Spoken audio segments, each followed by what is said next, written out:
दर्शकों नमस्कार। इस समय में एएचएन न्यूज़ की टीम एमएलए हॉस्टल के उस सभागृह में जहां पर जन ग्रामीण पत्रकार संघ महाराष्ट्र और वर्किंग जर्नलिस्ट ऑर्गेनाइजेशन इनके संयुक्त तत्वावधान में 2 दिवसीय राज्य स्तरीय अधिवेशन का शानदार कार्यक्रम लिया गया है और साथ ही साथ में सत्कार एवं पुरस्कार समारोह भी यहाँ पे आयोजित किया गया है। न जाने इस राज्य के ऐसे होनहार जिन्होंने अलग अलग क्षेत्रों में जो कामकाज इस समाज के लिए किया, इस देश के लिए किया है, ऐसे व्यक्तिमत्वों का सत्कार भी आज यहाँ पे किया जा रहा है। ये तमाम लोग यहाँ पे हम सभी आयोजकों से थोड़ी बात करते हैं। मैडम क्या कहना चाहेंगे इस प्रोग्राम को लेकर? जी, इस प्रोग्राम को लेके मैं यही कहना चाहूँगी कि आज का जो प्रोग्राम हुआ है वो बेहतर हुआ है और ये प्रोग्राम के ज़रिए एक ये मैसेज पूरे महाराष्ट्र को जाना चाहिए कि पूरे जो पत्रकार है उन लोगों को एक साथ होके ही काम करना चाहिए। बिल्कुल। जन ग्रामीण पत्रकार संघ के राष्ट्रीय अध्यक्ष नीले साहब यहाँ पे है, उनसे जानना चाहेंगे। साहेब काय सांगाल? मी जन ग्रामीण पत्रकार संघाचा अध्यक्ष शैलेंद्र साळे हे सांगू इच्छितो की 2 दिवसीय आपण जो प्रोग्राम घेतलेला आहे त्या प्रोग्रामसाठी संपूर्ण महाराष्ट्रातून पत्रकार मंडळी आलेली, कदाचित गुढीपाडवा आणि उद्या मोदी साहेब येणार नसते तर कदाचित आणखी याच्यापेक्षा जास्त उपस्थिती राहिली असती, पण हरकत नाही आहे। बरेच लांबपासून जर कोल्हापूर, पालघर, पुणे, मुंबई, सोलापूर असे बरेचशा ठिकाणाहून पत्रकार आलेले आहेत आणि 2 दिवसीय कार्यक्रमाचा आहे पहिलं सेशन आज संपलेलं आहे। असंच उद्याच्या दिवशी पुन्हा असंच सेशन होणार आहे। त्यात पुढील माहिती अशा प्रकारचा सेशन झालेला है, ऐसा इनका मानना है। देवरे साहब हमारे साथ में मौजूद है, उनसे जानना चाहेंगे। सर, पहला दिन कैसे रहा, क्या हुआ पहले दिन में? पहिल्या दिवशी चांगल्या वक्त्यांनी आपल्या राज्यातील सर्व पदाधिकाऱ्यांना, पत्रकार संघाच्या पदाधिकाऱ्यांना योग्य ते मार्गदर्शन केलं। ते आपले अमरावतीचे सर आलेले होते प्राध्यापक, त्यांनी देखील आपल्या डिजिटल माध्यमांच्या बाबतीत कसं फास्ट पत्रकारिता करता येईल अशाबद्दल योग्य ते मार्गदर्शन केलं आणि ते मार्गदर्शनामुळे आपल्या पत्रकारांमध्ये दर्शकों नमस्कार। इस समय में एएचएन न्यूज़ की टीम एमएलए हॉस्टल के उस परिसर में है जहाँ पे हॉल में एक सभागृह में कार्यक्रम शुरू है। जन ग्रामीण पत्रकार संघ महाराष्ट्र और वर्किंग जर्नलिस्ट ऑर्गेनाइजेशन इनके संयुक्त तत्वावधान में ये कार्यक्रम लिया गया है। शहर के अलग अलग विभिन्न क्षेत्र के उन मान्यवरों का सत्कार भी किया जा रहा है। इसी क्रम में आज हमारे साथ में स्वाति वंजारी मैम है जो कि समाज सेविका है, उनका भी आज स्वागत सत्कार भी किया गया पत्रकार संघ की ओर से। आइए उनसे जानना चाहेंगे। स्वाति जी, आज ज्या पद्धतीने तुमचा जो एक सत्कार आणि पुरस्कार तुम्हाला दिला गेला, काय वाटतं तुम्हाला, नेमकं काय सांगायचं कार्यक्रमासंदर्भात? आमदार निवासमध्ये इथे जो कार्यक्रम घेतला आहे तो अतिशय उत्कृष्ट पद्धतीने हा कार्यक्रम इथे पार पडतो आहे आणि माझा सत्कार केला त्याबद्दल संपूर्ण टीमचे मी आभार व्यक्त करते। आणि खरं सांगायचं म्हणजे की पत्रकारांना जे इथे सत्कार करतो आहे त्यांचं जे मनोगत, प्रत्येक इथून गावोगावरून आलेले जे पत्रकार आहेत ते आपलं स्वतःचं एक असं मनोगत व्यक्त करतात आहे, ते ऐकून मला अतिशय फार आनंद होतो आणि चांगलं वाटतं आहे की इथे मला या प्रोग्रामला बोलवलं त्याबद्दल थँक्यू। पत्रकार हे खरंच 24 तास राबत असतात, 24 तास काम करत असतात, समाजासाठी अतिशय त्यांचा उत्कृष्ट असा सहभाग असतो आणि आपलं सगळं विसरून ते पत्रकार परिषदेमध्ये पत्रकारितेमध्ये काम करत असतात। तर मला असं वाटतं की गव्हर्नमेंटकडनं त्यांना सुरक्षाही मिळायला पाहिजे आणि पेन्शनही मिळायला पाहिजे, असं माझं स्वतःचं मत आहे। Thank you. तो आप थी स्वाति वंजारी जी जिन्होंने कहा कि पत्रकारों को सुरक्षा और पेंशन दोनों देना चाहिए। अब ये जो गेंद है ये सरकार के पाले में है, सरकार इसको कैसे डिलीवर्ड कर दी और क्या सही मायने में लोकशाही के, लोकतंत्र के चौथे आधार स्तंभ को न्याय मिलेगा, ये भी एक देखने की बात होगी। और भी कुछ पर्सनैलिटी हमारे साथ में जुड़ चुकी है, वो उस साइड में, आइए उनसे चलते हैं और बात करते हैं। बहुत बहुत धन्यवाद स्वाति जी आपका और रेखा जी आपका भी। सबसे बड़ी चीज़ होती है कलम, बराबर? अगर होती है तो एक बार तालियां बजा दीजिए। धन्यवाद। तो पत्रकारों के लिए सबसे बड़ी चीज़ है कलम, जो ना रुकनी चाहिए ना झुकनी चाहिए, जो ना रुकनी चाहिए या झुकनी चाहिए, ना अटकनी चाहिए ना भटकनी चाहिए। हाँ, मैं पत्रकार हूँ, हाँ मैं पत्रकार हूँ, कलम का सिपाही हूँ मैं, लोकतंत्र बनाए रखने में भागीदार हूँ, सत्य निष्ठा से लिखता हूँ खबरें अखबार में। हाँ मैं पत्रकार हूँ, हाँ मैं पत्रकार हूँ। झूठ को उजागर करना है काम मेरा, झूठ को उजागर करना है काम मेरा, सत्य का मैं पहरेदार हूँ, बुराई का दुश्मन और अच्छाई का दोस्त हूँ मैं। हाँ, मैं पत्रकार हूँ। हाँ, मैं पत्रकार हूँ।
सर्वप्रथम मैं जो थोर पुरुष है उनको अभिवादन करना चाहूँगा।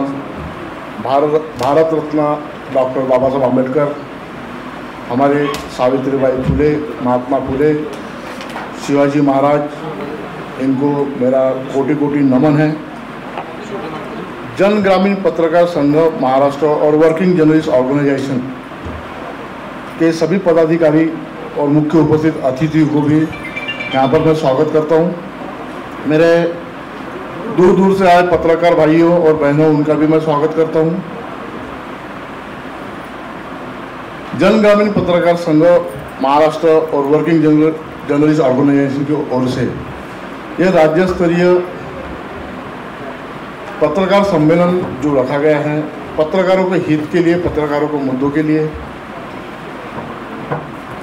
कई संगठना ऐसी देखी गई हैं जो शुल्क लेकर सदस्यता अभियान चलाती है, लेकिन 8 वर्षों से जो जन ग्रामीण पत्रकार संघ जो कार्यरत कर रही है उसमें कोई भी सदस्यता को 1 रुपये निःशुल्क उसमें सदस्यता अभियान चलाया जा रहा है और हर राज्य में इस अभियान की शुरुआत हो चुकी है। कई सदस्य बने हैं, कई पदाधिकारी हैं जो यहाँ पर भी मौजूद हैं।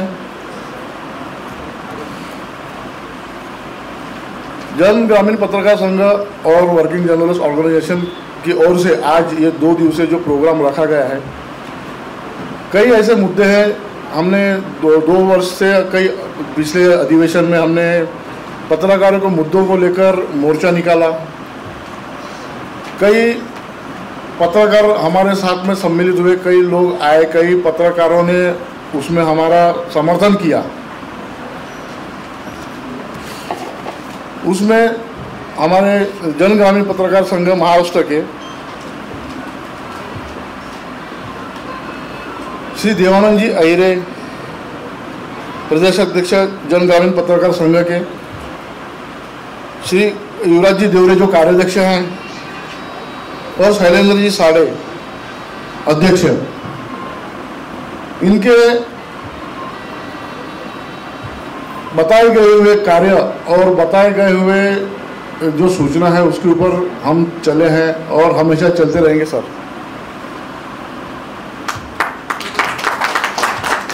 आज हमारे साथ मौजूद है ताजिदाताई चक्रवर्ती। उनके बारे में अगर कहना चाहूँ तो जो बुजुर्ग लोग हैं, जैसे कोई रास्ते पे अगर बुजुर्ग लोग रहते हैं उन्हें उठाकर वो अपने जो आश्रम है वहाँ लेके जाती है। खापरखेड़ा में उनका बहुत अच्छा आश्रम है, वहाँ पर लेके जाती है। कोई किसी भी तरह की कोई किसी की मदद न लेते हुए उन्होंने अपने बलबूते पर वो कार्य हमेशा किया है। इस कार्यक्रम को करना इतना आसान नहीं था, जो कि हमने जो मेहनत ली, मेरे जो साथ में जो आयोजन समिति है, राजेश जी शुक्ला, चांदनी पाठक, शीतल नंदनवार, संजय जी तिवारी, गीता शुक्ला, इनके आर्थिक प्रयासों से ये कार्यक्रम सफल हुआ है। बहुत बहुत धन्यवाद देना चाहूँगा जो मेरे साथ में इन्होंने कंधे से कंधा लड़ाकर इस कार्यक्रम को सफल बनाने में मदद की। कई तरह के मुद्दे जो थे हमारे पत्रकार भाइयों ने हमने रखे हुए थे। हमने तो जो पत्रकारों का एक हर राज्य में एक आमदार और एक खासदार होना चाहिए, यह भी हमने मांग की है। बहुत सारे मुद्दे हैं जो अधिवेशन में हमने लेकर चले हैं। कई तरह की तकलीफें पत्रकारों को झेलना पड़ता है, कई तरीके का उनको सामना करना पड़ता है। पत्रकार एक जो चौथा स्तंभ कहा गया है, लेकिन चौथा स्तंभ आज निचले स्तरीय पे जाते हुए देखा जा रहा है। आज डिजिटल मीडिया हो, प्रिंट मीडिया हो, इलेक्ट्रॉनिक मीडिया हो, आज आप देख सकते हैं कि कई पत्रकारों को किस तरह से निचले स्तरीय पर लेके जाया जाता है। कई ऐसे जगह है जहां हमारे साथ में भी कई ऐसे हादसे हुए हैं। पत्रकारों को चौथा स्तंभ माने जाने वाला एक शासन प्रशासन भी, उनका रवैया भी बहुत कभी कभी गलत हो जाता है। ये सभी शायद मेरे पत्रकार भाई जानते होंगे। कुछ अधिकारी ऐसे कई पत्रकार ऐसे हैं कि जिनके ऊपर में गंभीर आरोप लगाकर उन्हें खंडी में फंसाया जाता है, लेकिन पुलिस अधिकारी उस पत्रकार के बारे में चौकसी जो बोलते हैं हम, वो करती नहीं है। उसके बाद में जबरन गुने दाखिल किए जाते हैं। लेकिन क्यों? कारण क्या है? तुम्हारी 2 नंबर वालों से साठगांठ है, तुम्हारे बड़े ऊंचे लेवल पे तुम्हारी साठगांठ है। शासन प्रशासन जो है वो शासन प्रशासन एकदम निचले स्तरीय पे चला गया है। आज हम ये जो अधिवेशन कर रहे हैं, जो सम्मेलन कर रहे हैं, किस लिए? क्योंकि हमारे पत्रकारों को न्याय मिलना चाहिए, पत्रकारों की आवाज़ बुलंद होना चाहिए, पत्रकारों को मान सम्मान मिलना चाहिए। आज रिटायर्ड पत्रकार जो है, जो बेचारे आज कई प्रिंट मीडिया में, इलेक्ट्रॉनिक मीडिया में काम कर चुके, रिटायर हो चुके हैं, क्या मिला उन्हें? कुछ नहीं। काम करते थे 3-3 महीने 4-4 महीने, उन्हें पगार नहीं मिलता था। आज उन्हें मानधन नहीं है, आज उन्हें पेंशन नहीं है। तो ऐसी पत्रकारों की अभी ये हालत है। कई पत्रकारों को कोरोना काल में प्रिंट मीडिया से निकाल दिया गया। हमारे एक मित्र थे दुपारे करके, तरुण भारत के, उन्होंने बेचारा कोरोना काल में निकालने की वजह से घर में खाने के लाले पड़ गए थे, तो आत्महत्या करने को उन्हें मजबूर होना पड़ा। ऐसे कई किस्से हैं। पत्रकारों के लिए एक ऐसा कानून बनना चाहिए जिससे सरकार क्या, जहां पर जो पत्रकार अगर खड़ा हो जाए, शासन प्रशासन का सरकार हिल जाए।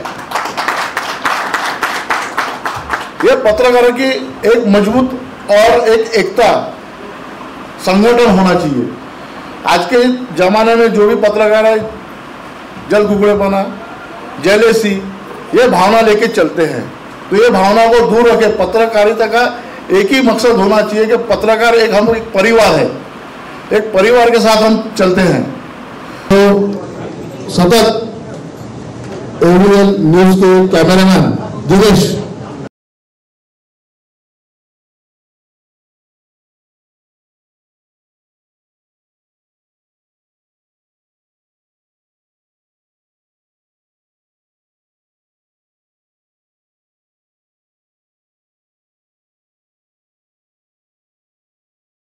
जर्नलिस्ट यूनियन ऑर्गेनाइजेशन और ग्रामीण पत्रकार संघ मिलकर ये कार्यक्रम कर रहे हैं।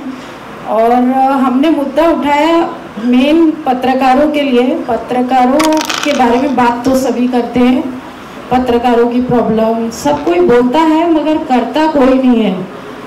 अभी तक देखा है, अब हमने हिम्मत की है कि कोई भी पत्रकार हमारे पास आता है, कोई प्रॉब्लम लेकर, चाहे हम उसको सॉर्ट आउट करने की पूरी कोशिश करेंगे। हमारी ऑर्गेनाइजेशन, हमारी दोनों ऑर्गेनाइजेशन मिलके ये काम करेगी।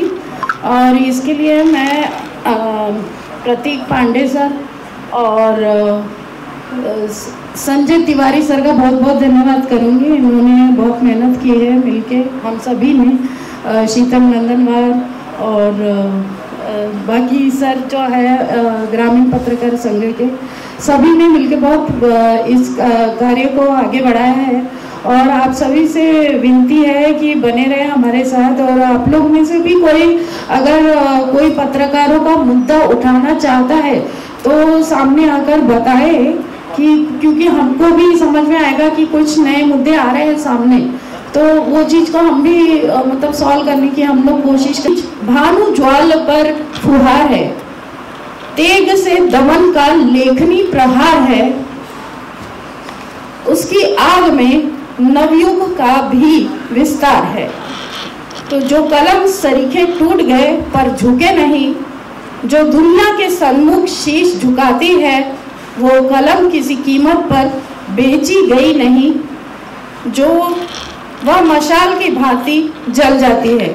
तो कलम में बहुत ताकत होती है। और आजकल तो डिजिटल मीडिया का ज़माना है, आप सब सभी के डिजिटल मीडिया से रिलेटेड होंगे सभी। और तो आप सबको मैं एक नया संदेश देना चाहूँगी।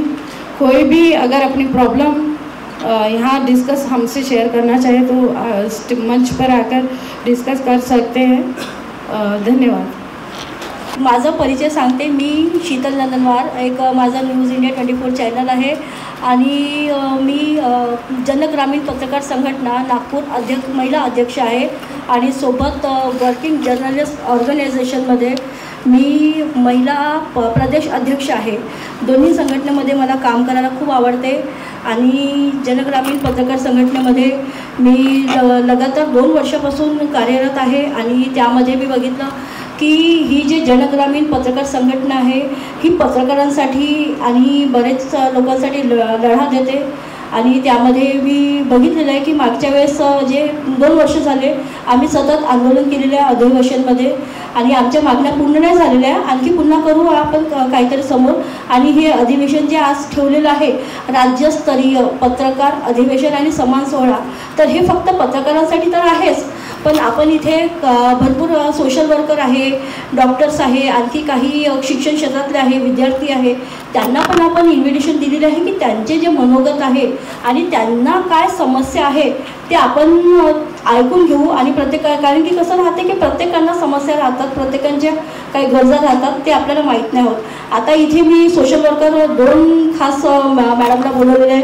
एक प्राजक्ता चक्रवर्ती आहे जी संजीवनी माला ओल्ड एज केअर सेंटर चालवते, आणि एक आहे स्वाती वंजारी जी एक ट्रीज फाउंडेशन म्हणून आहे त्या मॅडमचं. ही पण एक आपल्याला किळस येते, पण ती त्यांची आंघोळ करून देते, त्यांची म्हणजे मालिश, त्यांचे केस कापून एवढे चांगले त्यांना फ्रेश करते, त्यांची पूर्ण ट्रीटमेंट करते, पूर्ण मेहनत करते ती. तिला डोनेशन पण मिळते, पण खूप एकदम कमी. ती सतत म्हणत राहते की कोणीतरी डोनेशन दिलेलं पाहिजे, तर ती तिचं ओल्ड एज केअर सेंटर वाढवेल, मोठं करेल, त्यासाठी ती लगातार मेहनत करते. आणि त्यामध्ये जर समजा कोणी जर आलं आणि त्यांची आठवण जर विसरलेली असली तर ही अशा लोकांना पण त्यांच्या घरात नेऊन सोडते, त्यांच्या घरी त्यांच्या स्वाधीन करते, ही खूप मेहनत करते. आणि वरून त्यानंतर जर समजा अशा परिस्थितीत तिच्याकडे जर कोणाची मयत झाली, कोणी वारले, तर ती स्वतः अंतिम संस्कार ती स्वतः करते त्यांचं, म्हणजे जे कार्यविधी आहे ते करून वगैरे. तर तिला मी खरंच मी आज मराठी लुक करून आलेली आहे, कारण की मी मराठी आहे, महाराष्ट्रीयन आहे, म्हणून मला खूप आवडते. आज मला असं वाटलं की मराठी लुक करावं, तर मी मराठी लुकमध्ये म्हणते की प्राजक्ता चक्रवर्ती, प्राजक्ता ताई, तुला माझा मनाचा मुजरा. आता मी पुन्हा येते स्वाती वंजारी. स्वाती वंजारी ही खूप मोठी सोशल वर्कर आहे आणि तिला नाव तिचं म्हटलं खूप मोठं आहे. आज जर गोविंदराव वंजारी इंजिनिअरिंग कॉलेज आहे, जो गोविंदराव वंजारी हॉस्पिटल आहे, भरपूर काही असे आहे. गोविंदराव वंजारी त्यांची ती सून आहे आणि मी तिला बघते की ती माझी खूप छान मैत्रीण आहे आणि तिने खूप स्ट्रगल केलेले आहे, राहते ती छान आणि स्ट्रगल करते. आणि ती सोशल वर्कर म्हणून ती भरपूर लोकांना मदत करते, व्हील चेअर सुद्धा देते. जी अपंग आहे त्यांना ती व्हील चेअर सुद्धा डोनेट करते. तिला मनापासून खूप खूप आभार. आणखी मी एक सांगते, स्वातीनी एक तुम्हाला एक मनोगत सांगितलंय तिने तिचं, की जी विधवा जी बाई राहते तिच्यासाठी जे तिने नारळाची जी ओटी भरलेली होती आणि त्यांना तिने हळदी कुंकवाला बोलवलेलं होतं, त्या पिरियडमध्ये मी तिच्या त्या प्रोग्राममध्ये गेलेली होती, जिथे मी फक्त कव्हरेजसाठी गेलेली होती. अक्षरशः तिथे पाहून जितके लेडीज होते, महिला बसलेले होते, खरंच सांगते मी सुद्धा रडलेली होती, मला सुद्धा रडायला आलेलं होतं, डोळे भरून आलेले होते. मी म्हटलं स्वातीनी खरंच खूप छान प्रोग्राम घेतलाय, इव्हेंट घेतलाय. ही पहिल्यांदा असं केलेलं आहे की लोक घेतात हळदी कुंकू, पण तिने पहिल्यांदा असा इव्हेंट घेतलेला आहे की जे एक विधवा बायकांना तिने बोलवलेलं, तिथे त्यांचं स्वागत केलं आणि ते सगळ्या बायका तिथे खुश होऊन गेलेल्या आहे. तर त्यासाठी मी स्वाती वंजारीला मराठी लुकमध्ये म्हणते, स्वाती वंजारी, तुला माझ्या मनाचा मुजरा.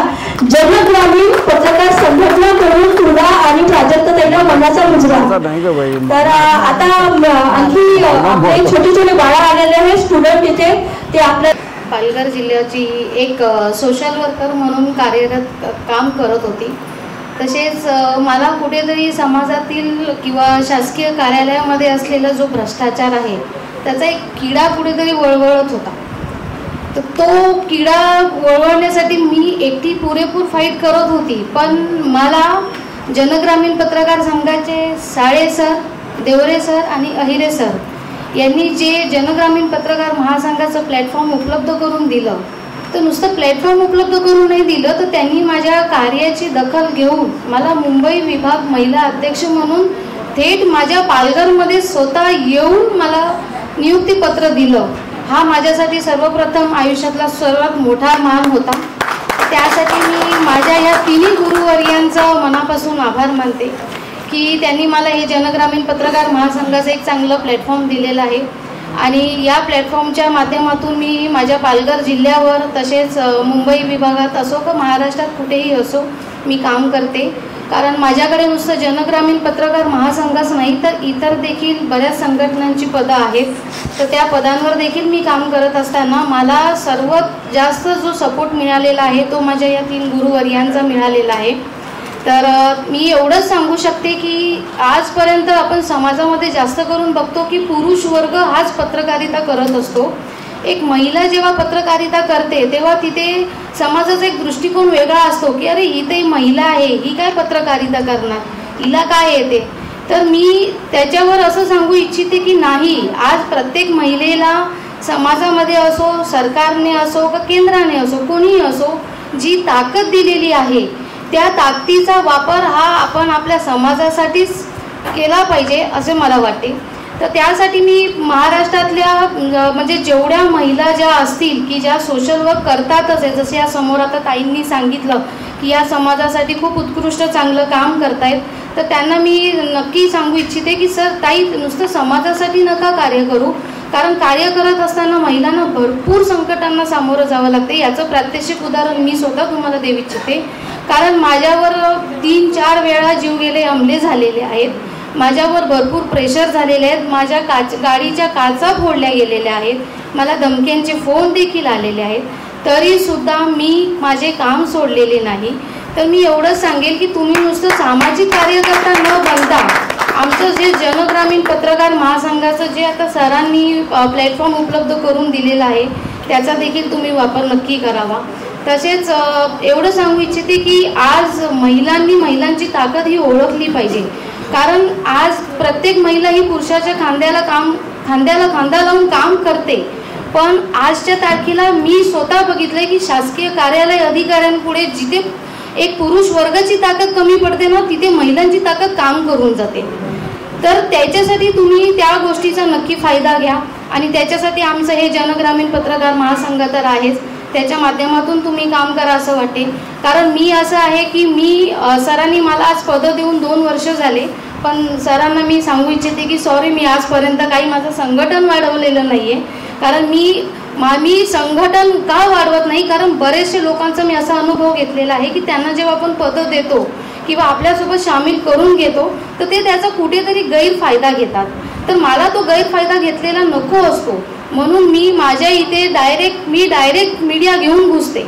माझे काही लोकल चॅनल्स आहेत, मी सरांची परमिशन घेते, सरांशी बोलते, त्यांच्याशी माझं सरांशी वारंवार माझं चर्चा चालू असतात. सर असा विषय आहे, हे विषय, इव्हन मी सरांच्या मागे नेहमी लागत असते, सर एकदा तरी माझ्या जिल्ह्यावर या, माझ्या कार्यालयांमध्ये अशा तक्रारी आहे, जरा या, सपोर्ट करा. पण सर मला नेहमी सांगत असतात, मॅडम तुम्ही आहेत ना तर आम्हाला टेन्शन नाही, तुम्हाला जी मदत पाहिजे ती आम्ही तुम्हाला नेहमी करू. आणि सर मला तशी मदत करतात. तर त्यांचं हे जे मला सपोर्ट आहे त्या सपोर्टमुळेच मी हे सगळं करू इच्छिते. तर मी महाराष्ट्रातल्या सर्व ज्या तिथे महिला वर्ग आहे किंवा यांच्या माध्यमात ज्या इतर महिला असतील त्यांना एवढंच सांगू इच्छिते की तुम्ही महिलांनी देखील या पत्रकारितामध्ये या, कारण पत्रकारिता हे एक असं शस्त्र आहे की या शस्त्राने आपण समाजामध्ये आपल्याच नाहीत आपल्या आजूबाजूला घडत असणाऱ्या चुकीच्या गोष्टीला सुद्धा वाचा फोडू शकतो. कारण आता मागच्या वेळेला आमच्या पालघरमध्ये जनता दरबाराचं हे होतं, नियोजन झालेलं. पालकमंत्र्यांना मी 3 लेटर दिले, तर ते लेटर मी माझ्या लेटर हेडवर माझ्या पेनाने लिहून दिले. तर तेव्हा मला माझ्या आमदारांनी प्रश्न विचारला की मॅडम तुम्ही पेनाने लिहून का आणलं, तुम्ही टायपिंग का नाही केलं, तुम्ही एवढे चांगले लेटर बनवले तर तुम्ही टायपिंग का नाही करून आणलं, तुम्ही तर सोशल वर्कर आहात, पत्रकार आहात. तर मी सांगितलं सर सॉरी टू से, पण टाईपरायटर आत्ता आले, पहिले नव्हते. आणि फर्स्ट ऑफ ऑल मी एक पत्रकार आहे, तर माझ्या पत्रकारीचं मेन शस्त्र जे आहे ते माझं पेन आहे. म्हणून मी कुठेही डिजिटल कम्प्युटर प्रिंटआउट याचा वापर करत नाही. मी शासकीय कार्यालयांमध्ये जिथेही लेटर देते तिथे मी माझ्या फक्त पेनाचा वापर करते. का, कारण प्रत्येक पत्रकाराला हे माहिती पाहिजे की पेन हे प्रत्येक पत्रकाराचं एक शस्त्र आहे आणि या शस्त्रापुढे काही चालू शकत नाही. कारण कम्प्युटर प्रिंटर काय आहे याच्यामध्ये थोडंसं पण शब्दांची वाक्यरचना हे अधिकारी लोक बदलतात आणि त्याचा आपल्याकडे पुरावा नसतो, कारण ते अशा गोष्टी करतात आणि ह्याचा मी प्रात्यक्षिक अनुभव घेतलेला आहे. पण आपल्या पेनाची हँडरायटिंग ही कोणीही मिटवू शकत नाही किंवा तो मिटवायचा अधिकार कोणालाही नाही. म्हणून मी एवढं सांगू इच्छिते एक महिला पत्रकार या नात्याने की जास्तीत जास्त महिलांनी, सामाजिक कार्यकर्ता ज्या ताई आहेत त्यांनी चांगल्या प्रकारे त्यांच्यासोबत महिला जोडाव्यात आणि या पत्रकारिता क्षेत्रामध्ये त्यांना उतरण्यासाठी प्रोत्साहित करावं. एवढे बोलून मी माझे 2 शब्द संपवते. थँक्यू. खरं पत्रकार म्हणतात. खालच्या समस्या म्हणजे काय, सामान्याच्या समस्या एवढ्या पडलेल्या असतात की ह्या वरच्या जे आताच्या सोशल मीडिया आहेत त्यांना अजिबात त्याच्याशी काही घेणं देणं नसतं. त्यांना फक्त एक लाईव्ह कुठली तर दाखवायची, रेग्युलर कुठली तरी एक बातमी, आमदार खासदार किंवा कुठल्या तरी कुठल्या पुतळ्याची विटंबना झाली किंवा काही ना काही असं विनाकारण दाखवण्यात त्यांना ते रस असतो. आणि आपले हे पत्रकार तळागाळात नाही येऊन खरी पत्रकारिता मांडण्याची ज्यांना व्यासपीठ पाहिजे ते व्यासपीठ मिळत नाही. परंतु आज आपल्याला जनग्रामीण पत्रकार संघाच्या याच्यातून हे व्यासपीठ मिळालेलं आहे. मी प्रॉपर पुण्याला राहतो. पुण्यामध्ये मी पोलीस टाईमचं काम करत असताना मला देवरे सरांनी सांगितलं की बाबा जनग्रामीण पत्रकार संघ हे आपलाच आहे, आपण ह्याचंही काम करू. आणि आम्ही पुण्यातही चालू केलं. पुण्यात पहिला प्रोग्राम आम्ही बालगंधर्व या ठिकाणी ठेवला होता. तोही कार्यक्रम खूप छान झाला. त्यानंतर आयरे सर, साळे सरांनी खूप चांगलं मला मार्गदर्शन केलं. पुणे महानगरपालिकेमध्ये जाताना मला एक कळून चुकलेलं आहे की लोकांच्या समस्या कशा असतात पत्रकारांच्या, तीच मला आणखीन कळालं नाही. त्या अधिकाऱ्याजवळ आपलं काय काम असतं हे पण मला कधी कळालं नाही. का तर आपण एक पत्रकार म्हणून त्या ठिकाणी कुठलं काम घेऊन जाता हे मला आतापर्यंत, आता एवढं व्यासपीठावरती बरेच मान्यवर बोलले की अशी समस्या झाली, ती समस्या झाली. पण मी माझा एक स्वभाव सांगतो, मी कुठल्याही अधिकाऱ्याच्या ऑफिसला गेल्यानंतर माझं काम होत नाही किंवा मी ज्या सामान्य माणसाला घेऊन गेलेलो आहे त्या ठिकाणी माझं काम होत नाही असं माझं कधीच झालं नाही. हा माझा 20 वर्षातला अनुभव आहे. त्यानंतर पुणे महानगरपालिकेचे आयुक्त भोसले साहेब, आताच त्यांची नियुक्ती झालेली आहे. मी गेल्या आठवड्यात त्यांच्या ऑफिसला गेलो होतो महानगरपालिकेच्या. त्यांनी मला बाहेर पाहिलं की मला आतमध्ये बोलवून घेतलं आणि म्हटले माने साहेब तुम्ही का आले.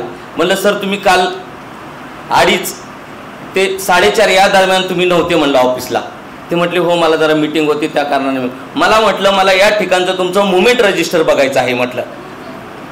तर काही अधिकाऱ्यांना मुवमेंट रजिस्टरच हे कळत नाही. शासकीय ऑफिसला जाताना हे रजिस्टर कुणालाच समजत नाही. ते म्हटले मग मुवमेंट रजिस्टर काय असतं. सर म्हटलं तुम्हाला जर माहीत नसेल तर तुम्ही कुणाला तर विचारा. हे डायरेक्ट मी पुणे महानगरपालिकेचे आयुक्त भोसले साहेबांना हा प्रश्न केला होता.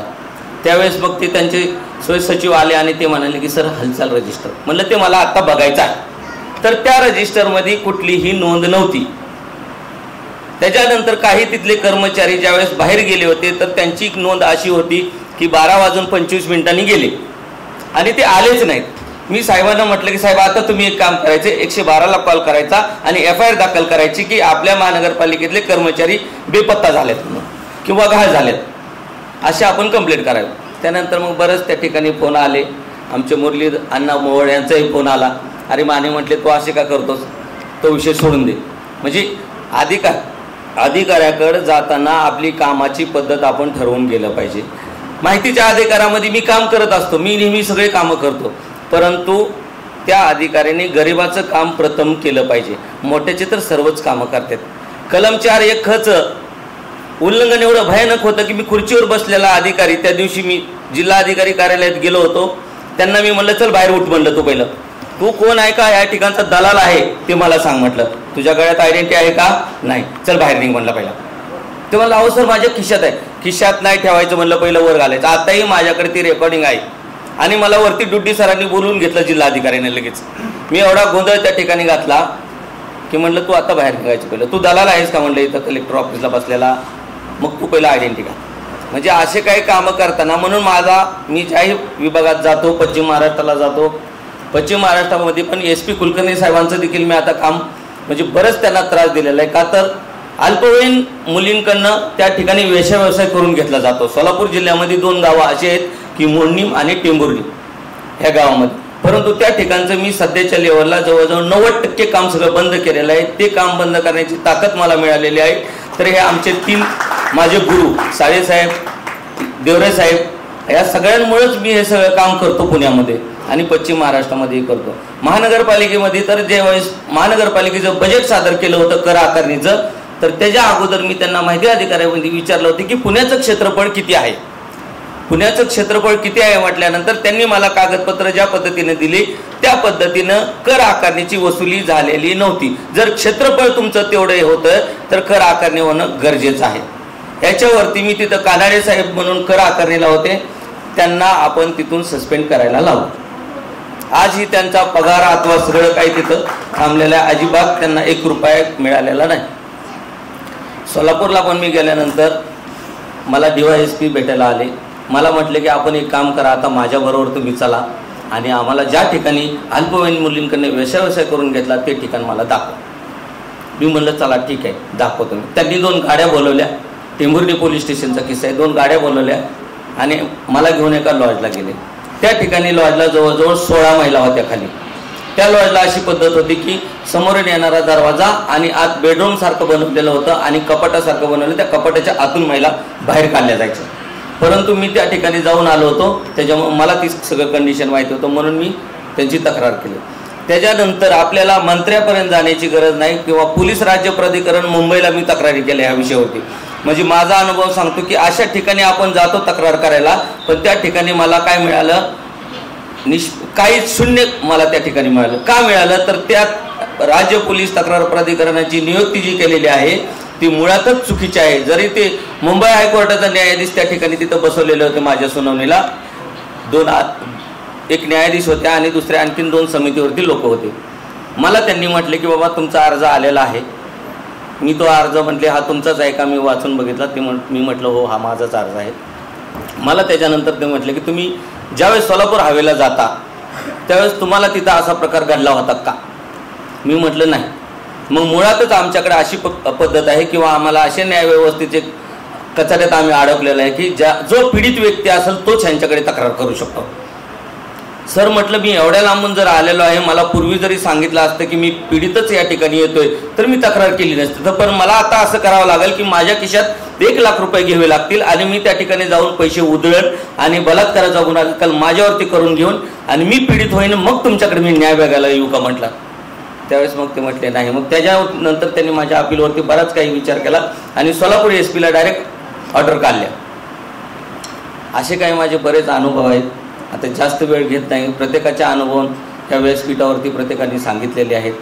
आणि आदरणीय मंच आणि महाराष्ट्रामधून आलेले तमाम पत्रकार मंडळी, प्रिंट मीडिया असो, इलेक्ट्रॉनिक असो की डिजिटल मीडियाचे असो, या ठिकाणी आज जो आहे जनग्रामीण पत्रकार संघ नागपूर वर्किंग जर्नलिस्ट ऑर्गनायझेशनच्या वतीने इथे 2 दिवसाचं अधिवेशन भरवलेलं आहे. त्या संघटनेचं मी खूप खूप अभिनंदन करतो की महाराष्ट्रातून संपूर्ण पत्रकारांना एका ठिकाणी येण्याचा एक मौका दिला आणि तोही उपराजधानीमध्ये. आता मोठ्या मोठ्या पत्रकारांनी आपल्याला मार्गदर्शन केलेत का. आम्ही खूप छोटेसे आहोत. माझं एक WH न्यूज नावानं मी एक यूट्यूब चॅनल चालवतो.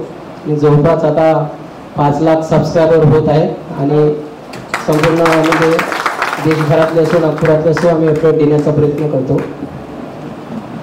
पत्रकारितेचे जे दिवस आहे सध्याचे, पूर्वीच्या दिवसामध्ये आणि आताच्या दिवसामध्ये खूप जमीन आसमानचा अंतर आहे. कारण मी 1996 पासून एका खेड्यागावामधून पत्रकारितेला सुरुवात केली आणि आज उपराजधानीमध्ये पत्रकारिता करतो आहे.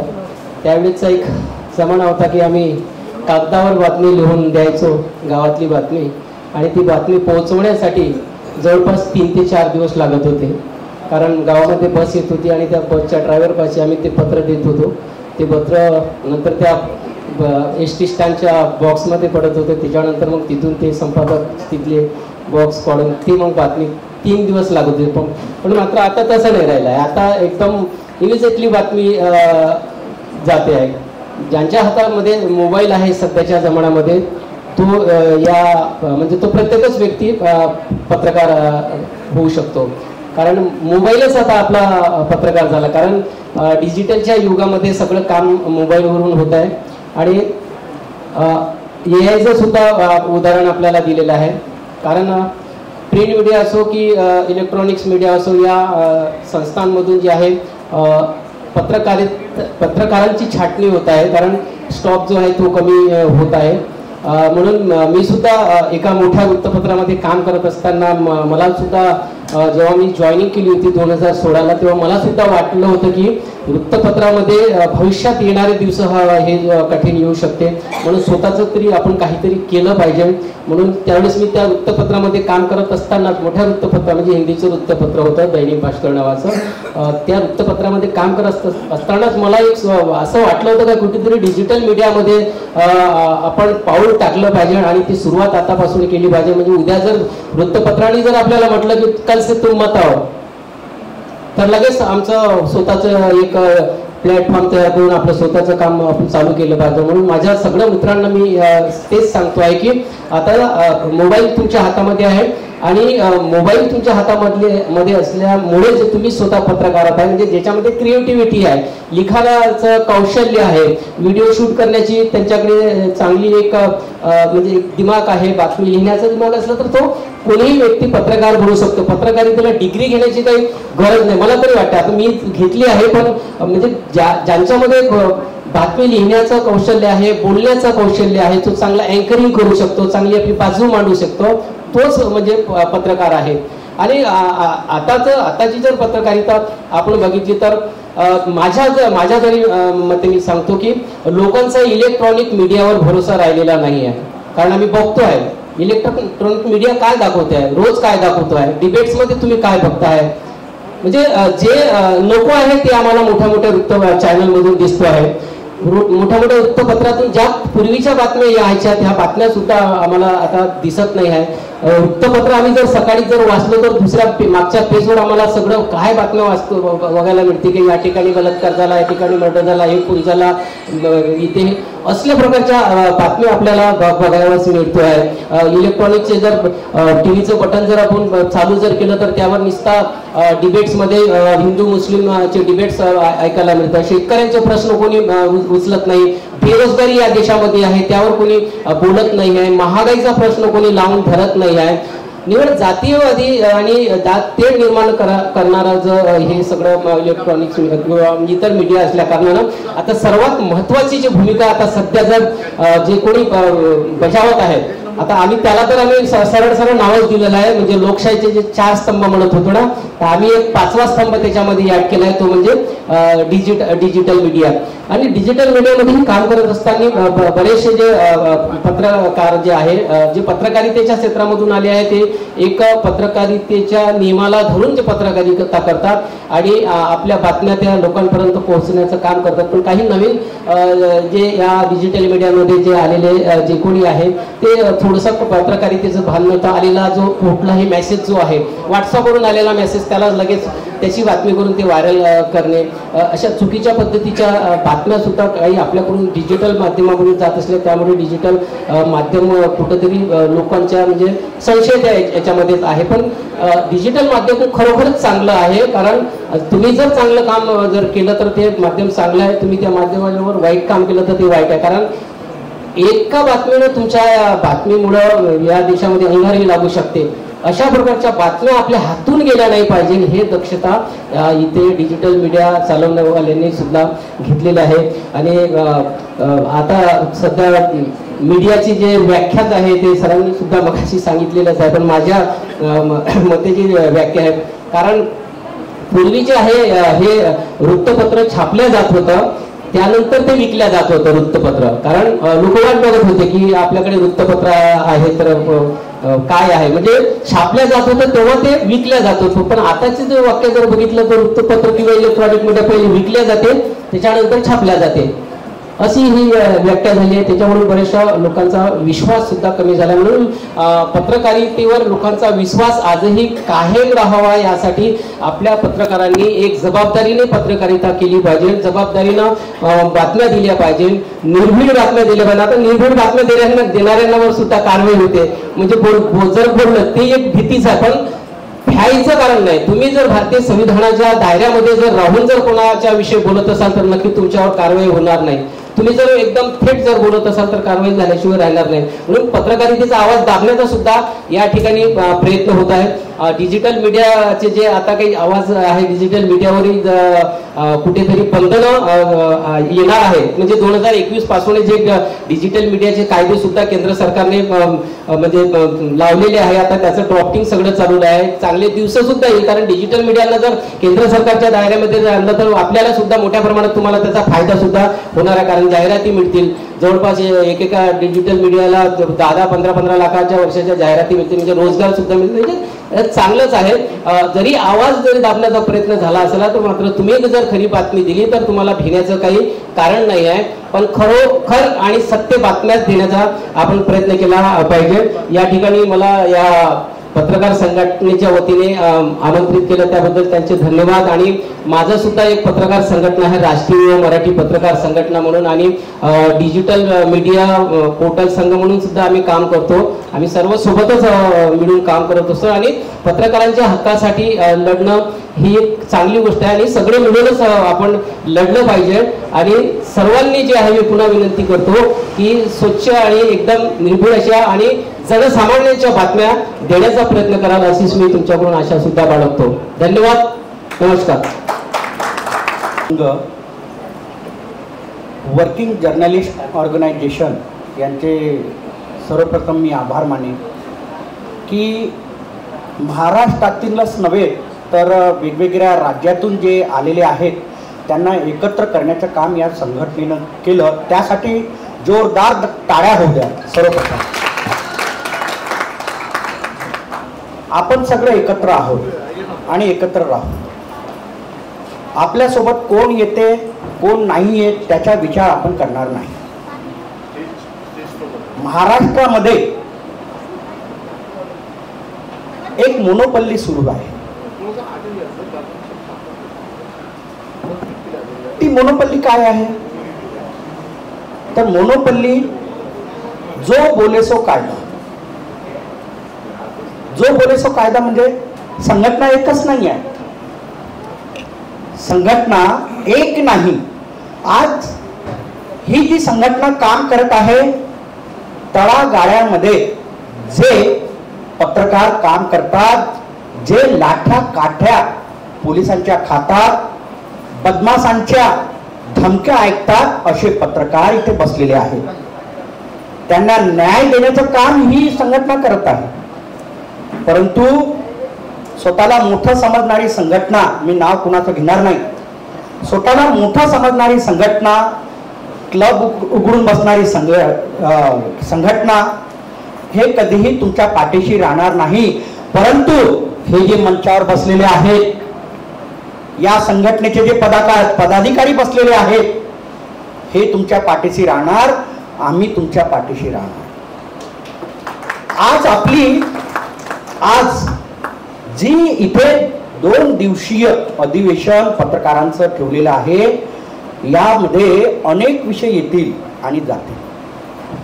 परंतु या विषयांना महाराष्ट्र सरकार, केंद्र सरकार यांच्यापर्यंत आपण कसं पोहोचू याचाही आपण प्रामाणिकपणे प्रयत्न करा.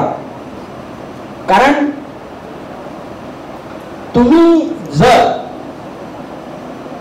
आज 2 दिवसीय अधिवेशन घेतलं, त्याची नोंद केली आणि तसा प्रस्ताव जर तुम्ही तयार केला आणि तो प्रस्ताव जर केंद्र सरकार किंवा राज्य सरकारकडे पाठवलं तर हे जे आमचे पत्रकार बंधू बसलेले आहेत तळागाळ्यातले त्यांचा फायदा होईल.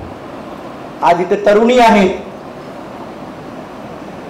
तेही म्हातारे होतील, हेही म्हातारे होतील. आम्ही फक्त आणि फक्त पत्रकारिता करत असतो. आमच्या भविष्याचं काय हा एक प्रश्नचिन्ह निर्माण झालेला आहे. बरोबर आहे की नाही? म्हणून पत्रकारिता करताना आपल्या भविष्याचा सुद्धा विचार करावा. जेव्हा आपण घरून निघतो, इथे सगळेच पत्रकार बंधू आहेत, तुम्ही सुद्धा आहात. जेव्हा आपण घरून निघतो तो एक विचार मनात येतो. महिन्याच्या जर पेड वर्किंग जर्नलिस्ट असाल तर महिन्याकाठी तुम्हाला जास्तीत जास्त किती मिळतो? 10,000, 8,000. शोषण करतात त्याला. म्हणजे पत्रकार म्हणून तुम्ही राहता अधिकारी तुम्हाला सलूट मारतात, परंतु अधिकाऱ्यांच्या सलूट मारल्याने आमच्या परिवाराचा उदरनिर्वाह होणार का, त्याचा विचार करणे गरजेचे आहे आजच्या काळात. हे मी आवर्जून सांगतो, त्याचा विचार करणे गरजेचे आहे आणि त्यासाठी आपण सगळं मिळून काम करायचं, सगळे मिळून. कारण कसं आहे, सरकारला जे स्वतःला बलाढ्य समजतात ते त्यांचाच फायदा करतात, आपला फायदा करत नाही. लिस्ट त्यांचीच असते, ॲक्रिडेशन कमिटीमध्ये त्यांचाच माणूस. तुम्हाला माहिती आहे का ॲक्रिडेशन कमिटीचा एक माणूस कुठे आहे ते तुम्हाला माहित आहे, मी नाव घेणार नाही. काय केलं त्याने ते तुम्हाला माहित आहे, पण मी नाव घेणार नाही. आज तो ॲक्रिडेशन कमिटीचा माणूस कारागृहामध्ये गेलेला आहे, चौकशी सुरू झालेली आहे, परंतु तो आपला ॲक्रिडेशन कमिटीचा माणूस आहे. म्हणजे आपला नाही, कारण आपण ॲक्रिडेशन कमिटीमध्येच नाही. वारंवार बोललो आपण त्यांना, हे आपले बंधू आहेत, हेही बोलले असतील, वारंवार बोलतील ॲक्रिडेशन कमिटीमध्ये की आमचा पत्रकार हा ॲक्रिडेशन असावा, मुक्त पत्रकारितेचं द्या. डिजिटल तर मिळणार नाही, कारण त्याचा क्रायटेरिया बनायचा आहे, गाईडलाईन बनायचीच आहे. त्यासाठी हे प्रयत्न करत आहे, आम्ही सुद्धा प्रयत्न करत आहोत. वारंवार म्हणतो आम्ही, माहिती जनसंपर्क विभागाच्या अधिकाऱ्यांना बोलतो आम्ही, काहीच नाही, झिरो. फक्त ते आश्वासन देतात, आश्वासनानं आमची पूर्तता होणार नाही. आम्हालाही पत्रकारिता करावं लागतं, आम्हालाही महाराष्ट्र फिरायचं आहे, आम्हालाही महाराष्ट्राची पत्रकारिता करायची आहे. आमच्या घरात म्हणजे आमच्या परिवाराचा आम्ही उदरनिर्वाह करू शकत नाही, आम्हाला महाराष्ट्राची पत्रकारिता सुद्धा करायची आहे, तर आम्हाला ॲक्रिडेशन कार्ड हवं की नाही सर? बरोबर आहे की सर्वांना इथे ॲक्रिडेशन कार्ड हवं, कारण शेवटी आम्ही सुद्धा पत्रकारिताच करतो, प्रामाणिकपणे पत्रकारिता करतो, सत्य आम्ही लिहितो, सत्य आम्ही आमच्या बातम्यांच्या माध्यमातून जनसामान्यांपर्यंत पोहोचवतो, आमच्या बातम्यांची दखल सुद्धा घेतात. अनेकदा प्रतीक पांडे यांच्या बातम्यांची दखल घेण्यात आलेली आहे, अनेकदा विजय खवसे यांच्या बातम्यांची दखल घेण्यात आलेली आहे. मी माझं सांगत नाही, कारण मी माझं सांगेल, माझ्या तोंडून मी जर माझ्या मोठेपणा सांगेल तर माझ्यासारखा मूर्ख नाही, मी माझं सांगणार नाही. परंतु या मंचावर बसलेले प्रतीक पांडे, विजय खवसे आणि इतरही त्या मॅडम आहेत, महिलांसाठी त्या मॅडम लढत असतात, पत्रकारांसाठी प्रतीक पांडे, विजय खवसे सर आणि अनेक आहेत इथे, ते लढा देत असतात, परंतु न्याय नाही मिळत. माझी एकच नम्र विनंती आहे, 2 दिवसीय हे अधिवेशन आहे आणि मागच्या वेळेस सुद्धा हे अधिवेशन तुम्ही घेतलेलं होतं आणि मोर्चा सुद्धा तुम्ही अधिवेशनमध्ये प्रतीक पांडे यांच्या नेतृत्वात निघालेला होता. काही मागण्या पूर्ण होतात, काही मागण्या पूर्ण होत नाही. महाराष्ट्राचे मुख्यमंत्री देवेंद्र फडणवीस, उपमुख्यमंत्री अजितदादा पवार, उपमुख्यमंत्री आपले एकनाथ शिंदे साहेब, मला सांगा आपण किती पोहोचलो त्यांच्यापर्यंत? आपलं पत्र तरी पोहोचलं का? माझंही नाही पोहोचलं. मला वारंवार खवसे साहेब म्हणत असतात पत्र लिहा, पत्र लिहा, पण आपल्याला वेळच नाही मिळत. आपल्या डोक्यात असतो परिवार. अरे परिवाराचं कसं कसं? कारण आपण इथे जे बसलेले आहोत काही डिजिटल मीडियाचे सुद्धा पत्रकार आहेत. अरे वाह, पिकनिक की तैयारी? अब बेटा हम ठहरे डायबिटीज के पेशेंट, इस उम्र में पिकनिक वगैरह तो ना हो पाएगा, ज्यादा बैठने से पैरों में सूजन भी. तो फिर इतनी सारी दवाई क्यों? 90% ऑफ डायबिटिक पेशेंट की शुगर सिर्फ अप्रोप्रिएट डाइट थेरेपी से कंट्रोल की जा सकती है. अच्छा, अब क्या करें? पूरे इंडिया में अप्रोप्रिएट डाइट थेरेपी के 50+ सेंटर्स है, तो आज ही अपनी अपॉइंटमेंट बुक कराएं और डायबिटीज के सोल्यूशन पाएं. आज ही अपने कंफर्मेटरी टेस्ट कराएं सिर्फ एप्रोप्रिएट डाइट थेरेपी से.